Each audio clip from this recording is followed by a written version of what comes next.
Good morning বন্ধুগণ, কেমন আছেন সবাই? And welcome to Guinea and me.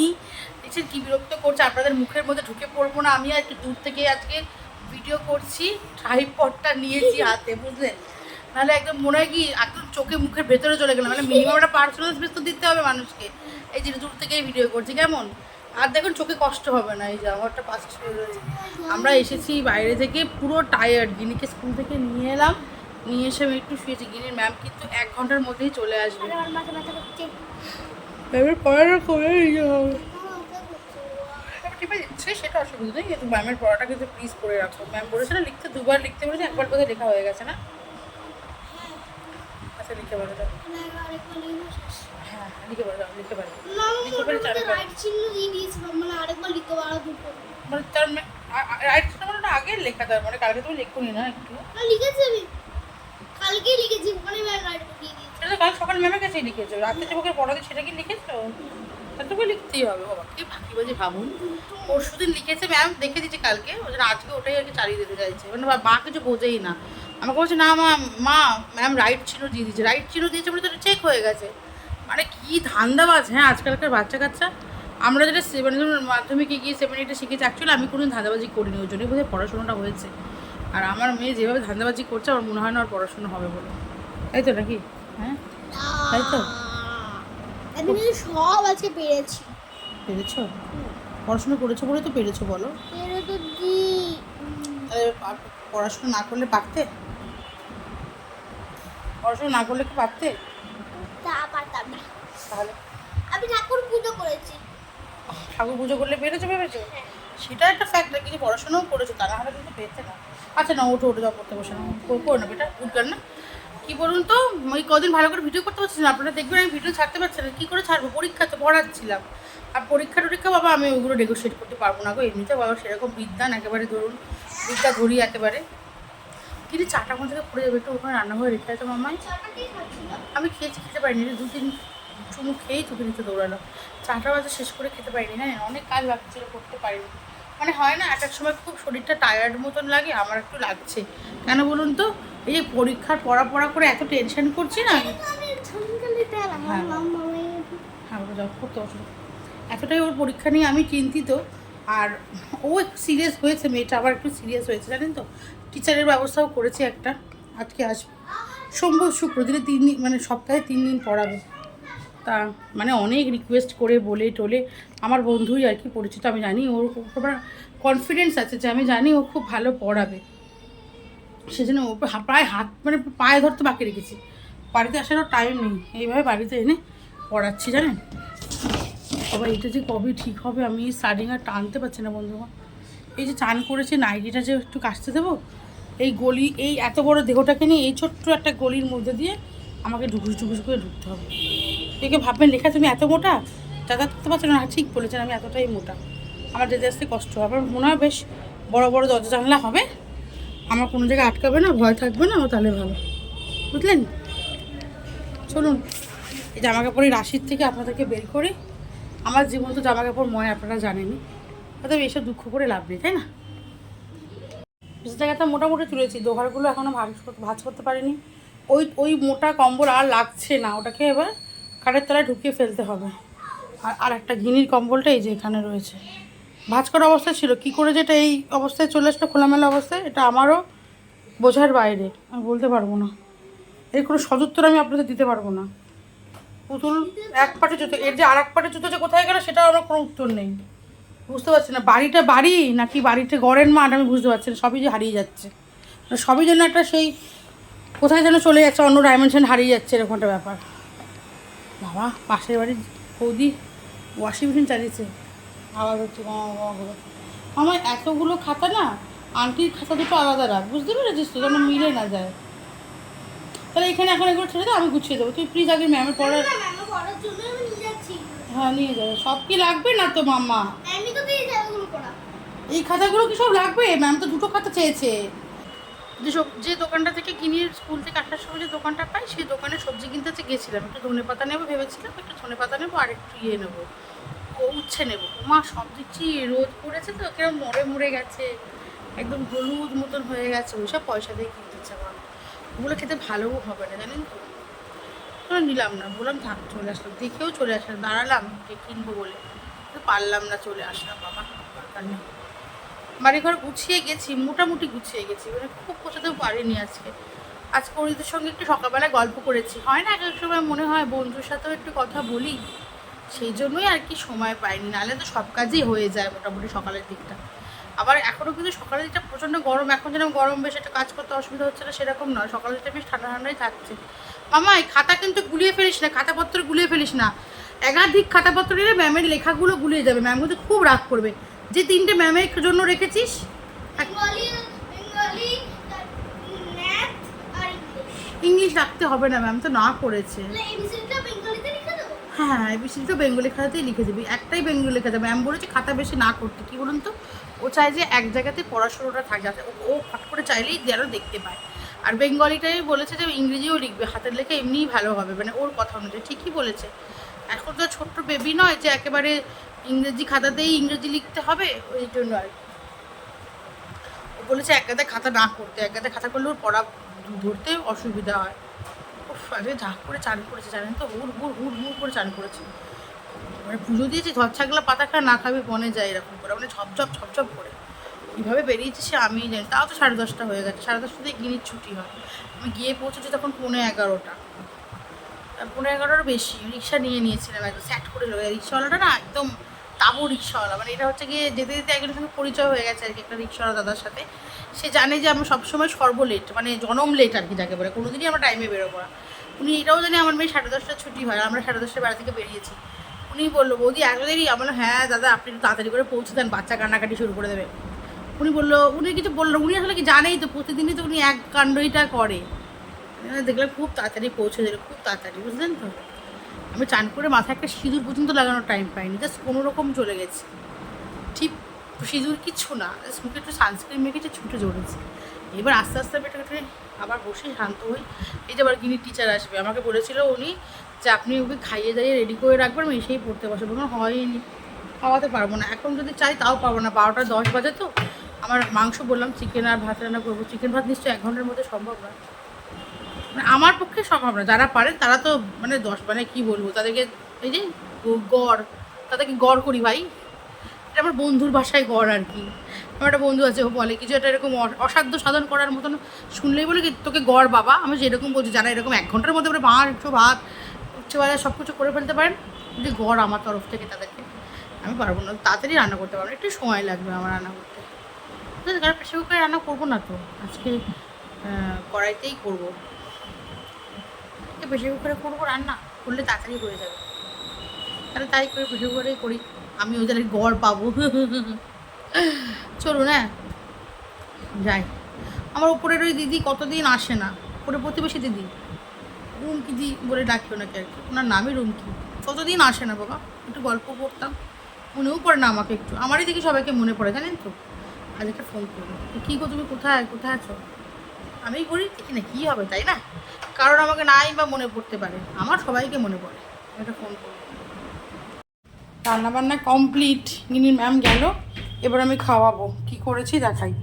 একটুখানি শশা কেটে রেখেছি, একবার একটু বেশি করে কাটলাম আর কি। ফুলকপি ভাজা করেছি, কড়াইশুঁটি ছিল না, কড়াইশুঁটি দিয়ে ভাজুন ভালো হবে।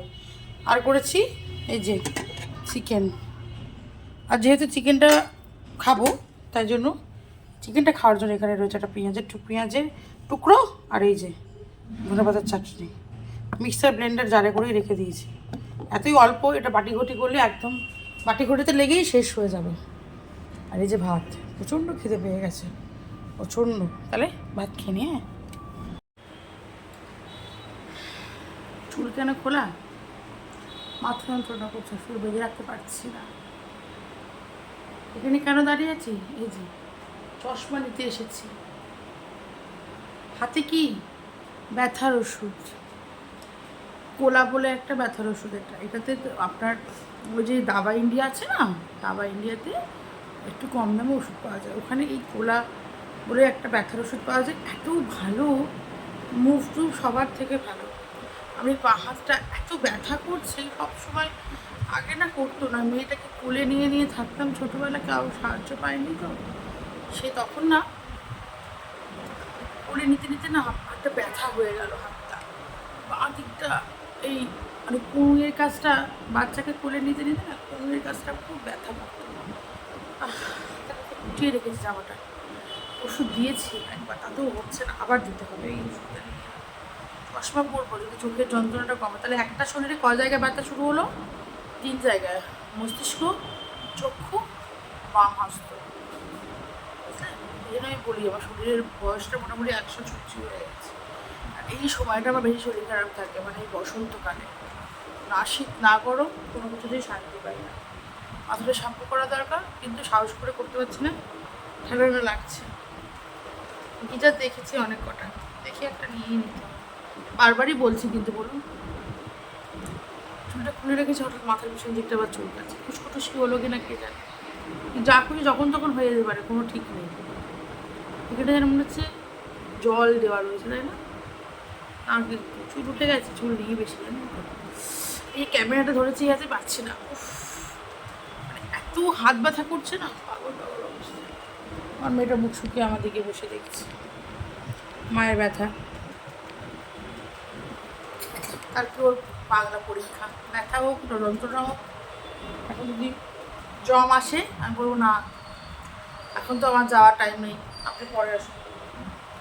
ফেব্রুয়ারি মাসের পর পরীক্ষাটা হয়ে যাক, ফাইনাল পরীক্ষাটা যে দিয়ে তারপর দেখা যাবে, তখন নয় পকোড়া ভাজা হবে আমাকে, তাই না? এখন সম্ভব না।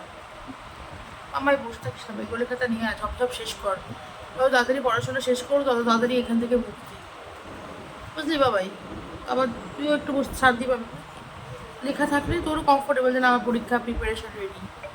জানিও পারবে, আমি পড়িয়েছি, তবুও একবার আছে, কালকেই পরীক্ষা তো আজ একটু লেখাবো কোয়েশ্চেন আনসার এগুলো যা আছে। হাতের যন্ত্রণায় পাগল হয়েছে বাঁ হাত, আজকে বাঁ হাত, কোনো কোনো সময় ডান হাত ব্যথা করে, জানেন আমার এরকম সেমভাবে, মানে কোনোই হাতের এই রিস্ট, এই বুড়ো আঙুলটা দিয়ে ব্যথা করে, চিন চিন চিন চিন করে টিপে আরাম পাওয়া যায় না, কোনো কিছু করেই আরাম পাওয়া যায় না, ওই একা একাই কমবে। হ্যাঁ, হট ব্যাগ দিয়ে সেঁক দিলে হয়তো একটু আরাম লাগে। তাই মানা বলছে, মা ডাক্তার দেখাতে হবে, সত্যি একবার ডাক্তার দেখাবো, জানেন তো কীরকম ব্যথা করছে। এটা গৃহিণী হওয়ার পরে 2 বছরের মাথায় ডাক্তার দেখাতে বাধ্য হয়েছিলাম হাতের যন্ত্রণার জন্য। সেই ওষুধ খেয়ে তখন ওই বেল্ট লাগিয়ে, হাতে বেল্ট দিয়েছিল আমার, বেল্ট লাগিয়ে কবে ছিল, কিন্তু আবার বাড়ছে। এখন তো বাচ্চা কোলে ওঠে না, কেন বাড়ছে কী হচ্ছে বুঝতে পারছি না। এই হাতটা বেশ 2-3 দিন যাবত এই যে হাতটা গুটিয়ে গুটিয়ে রেখেছি, ওষুধ লাগাইছি একবার, তাও লাভ হচ্ছে না, আবার লাগাতে হবে আর কি। কোনো কোনো সময় বাঁ হাতের জায়গায় ডান হাতও ব্যথা করে, এমন নয় যে শুধু বাঁ হাতই ব্যথা করছে, আমার সবই ব্যথা করছে। থাক, ব্যথা ব্যথার গল্প আপনাদের সঙ্গে আর করবো না, করতে বসে। আগের যে ভিডিওটা করলাম, আপলোড করেছি, এমনিতেও আমার দর্শক খুবই কম, যাই হোক আপলোড করেছি, দেখলাম যে ঠিকঠাক আপলোড হয়েছে কিনা, ওমা দেখলাম আপলোডও হয়েছে, কপিরাইট ইস্যুও পড়ে গেছে। আসলে কি বলুন তো, আমার ভিডিওতে যদি 1 সেকেন্ডও কোনো গান থাকে না, সঙ্গে সঙ্গে দেখি কপিরাইট ইস্যু পড়ে যায়। কী করে এটা সরাতে হয় আমি তো জানি না। আর ছোটো ছোটো বাচ্চারা নেচেছে গিয়েছে, দেখুন আমাদের যখনই গেট টুগেদার হয় মায়েরা বাচ্চাদের সাথে, সেখানে তো একটু বাচ্চারা নাচবেই, তা নাচবে কি, সে কথায় তো কেউ নাচতে পারে না, নাচে তারা গানে। ওই একটু গান আমি তাও একটুখানি ফাস্ট করে দিয়েছি, ওরা আরও অনেকটা করে নেচেছে, সেগুলো আমি অনেক অল্প করে দিয়েছি, তারপরেও দেখুন কপিরাইট ইস্যু হয়ে গেল। দূর থাক, আমি আর চেঞ্জ করবো না, আপলোডও আপলোডও করবো না। কী হবে, এমনিতেই আমার তো বড়ই কম দেখে মানুষজন আমাকে, সেরকম আমার দর্শক বন্ধুরাও খুবই কম। আর আমি সত্যি কথা এখনও অবধি ইউটিউব থেকে কোনো টাকা পয়সাও পাই না, যে একটা ভিডিওতে কপিরাইট পড়ে গেছে বলে একবার একদম মানে গলায় জল আটকে যাবে সেরকমও নয়। আমার গল্প করতে ভালো লাগে, আমি এই জন্য এখানে এসে এই প্ল্যাটফর্মটা একটু গল্প করি, কথা বলি। আমার কষ্ট হয় কি বলুন তো, ছোটো ছোটো বাচ্চারা নেচেছে, গানটা ছাড়া আমি যদি এখন গানটা সরিয়ে মিউট করে এডিটের সময় আর কি ওইটুকু পারি করতে, আমি যে গানটার ভিডিওটা থাকলো কিন্তু ওইখানে অন্য মিউজিক হলো, কত হাস্যকর লাগবে না আমার শিশুগুলোকে। ওরা তো আমার সন্তান, সব ওদেরকে ভালো লাগবে না আমার, ওই জন্য দিতে ইচ্ছে করে না। তাই জন্য কত ভালোবার ওরা অনেক বড় বড় নেচেছে, আমি দিলাম না। একটু একটু করে দিয়েছি। আমার একটা বন্ধু ওর মধ্যে নেচেছে একটা গানে, কপিরাইট হয়ে গেল, তাই না? কী জানি কী ব্যবস্থাপনা করে রেখেছে। আমি তো এতটাও মানে কি বলুন তো, নেট সেভি নই খুব, যে একটা মানে খুব একটা পারি না আমি করতে, টেকনিক্যালি খুব একটা সাউন্ড নই আমি। ওই জন্য সবার মতো আমি অনেক দিন থেকে ফেসবুক করছি, জানেন তো, এই ফেসবুক যে ইউটিউব করছি, কিন্তু আমি অনেক দিন পুরনো আমার চ্যানেল। মানে আমার চ্যানেলটা যদি আপনারা কখনো দেখেন যে কবে তৈরি করা হয়েছিল, অনেক পুরনো, হয়তো 2017-18 হয়তো হবে এরকম, অনেকটা দিন আগে। মাঝে আমি করছিলাম না, ব্যস্ত ছিলাম বিভিন্ন কারণে, ভালো লাগছিল না, আবার করতে শুরু করেছিলাম। মানে তখন কিছুদিন করে ছেড়ে দিয়ে আবার করেছি, আবার এখন করছি কিছুদিন। ওই জন্য কিন্তু ওই কোনো কালেই আমার খুব একটা সাবস্ক্রাইবার বা বন্ধু বান্ধব কিছুই হয় না, বরং আমার নষ্টই হয়ে গেছে অনেক মাঝে, কেন আমি জানি না। কিন্তু ওই মানে বলছি, মানে এক এক সময় তো আমারও ইচ্ছা করে যে দেখি না কজন বন্ধু বাড়লো বা কটা ভিউ দেখা যাচ্ছে, সেই হিসেবেই বলে লোকেও লাখ লাখ কোটি কোটি ভিউ, তার তুলনায় আমার ওই 200, 400, 100, 50, 23, 24 এতেই আমি খুশি। কিন্তু আমার 23-24 ভিউও রয়েছে এক একটা চ্যানেল, মানে আমার ভিডিওতে, আমি তাতেই খুশি। সবচেয়ে বড় কথা সেটাও না, আমার কাছে বললাম যে এটা খুব সুন্দর একটা সময় কাটানোর জায়গা, কিন্তু ওটাই খালি কপিরাইট হয়ে যায় না, ভালো লাগে না, খালি স্ট্রাইক হয়ে যায়। তাও ভালো যে ভিডিওটা বন্ধই করে দেয়নি। আগে তো গিনি যখন ছোট ছিল খালি উদলা গায়ে থাকতো, একটা কিছু এদিক থেকে ওদিক হলেই বন্ধই করে দিত পুরো, মানে ইউটিউব থেকে। বললাম না আমি নেট সেভি নই খুব একটা এই ব্যাপারগুলোয়। এটাই তো, এই যে এখন ওই কপিরাইটটা এসে গেলো, আমার মনটা একটু খারাপ হয়ে গেলো। তাহলে আমি পুরো গানগুলো দিতেই পারতাম। বাচ্চাগুলো কি ভালো নেচেছে জানেন, কি ভালো করে, ওরা খুব উনি তো না, আমরা তো শিখিয়েছি। আমার কথা বলছি না, অন্যান্যরা প্রচণ্ড খাটে তাদের সন্তানদের পেছনে গো। ওই জন্য নাচ টাচে সব ভালো ভালো, কবিতা বলেছে আমার একটা বন্ধুর মেয়ে, সেটাও ভালো নাচ, দুটো বন্ধুর মেয়ে নাচ, আমার মেয়ে নাচ, আমার একটা বন্ধুর ছেলেও নাচ, চারটেই ছিল ওখানে, 4-5 জনই বাচ্চারা, 4টে ছেলে বাচ্চা, 4টে মেয়ে বাচ্চা, একটা ছেলে বাচ্চা, সবাই নাচে গানে একদম পারদর্শী। আমার গল্প শোনার অভ্যাস, রোজ রাতে শোবার সময় মা অল্প অল্প করে গল্প শোনায়। গতকাল মা আমাকে একটা ভল্লুকের গল্প বলেছে। ফাল্গুনের চাঁদনি রাতে একটা ভল্লুক বনের পথে যাচ্ছিল। উল্টো দিক থেকে কলকলের পোশাক পরে পল্লব সর্দার আসছিল।